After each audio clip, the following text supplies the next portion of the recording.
Oxford has published for literally hundreds of years scholarly editions, which are in effect the definitive edited works of the greatest thinkers of all time. No other publisher has as many editions as we do. Poems, plays, fiction, all kinds of texts, from medieval to modern times.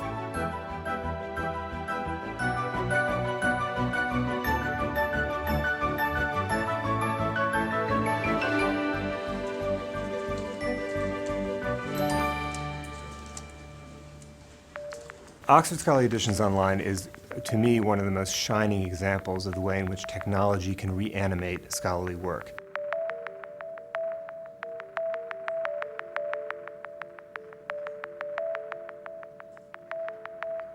There are philosophical texts that are next to literary texts, that are next to political texts, that are next to theological texts.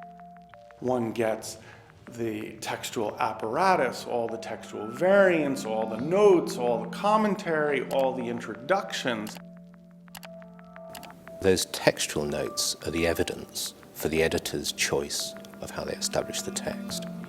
Did Shakespeare write too solid flesh or too sullied flesh?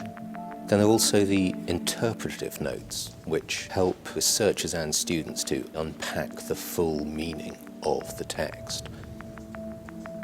The image moves between the actual crown on Richard's head, the crown as a symbol. We've taken some of the heavyweight content and we've turned that online in an interesting way. We've been faithful to the print, but we've also torn it apart and looked at it as the individual constituents of those print volumes.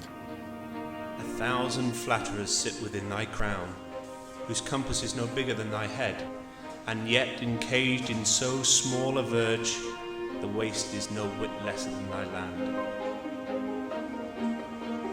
Howl, howl, howl, howl. Oh, you are Metadata makes things a lot easier because it means that we can add intelligence to the content. The words are heard as both a cry of anguish and a command to others to join him in mourning. We can use that to support search, to support browsing in very natural ways that enable people to get to the content of the books.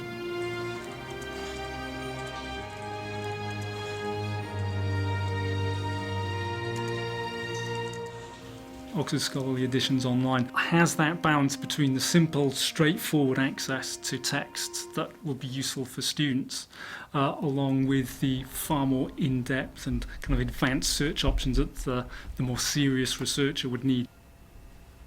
On the screen in front of you, you bring up the notes, the scholarly material is right there next to the main text, and you can pursue different avenues for searching for material, so it's quite intuitive in that way.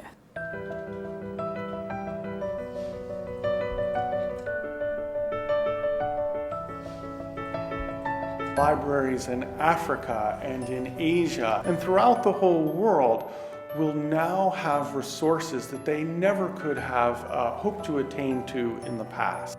It's going to elevate humanistic scholarship. We're increasing the dissemination of these texts, we're increasing their accessibility, we're making them really relevant to a contemporary audience of scholars and students.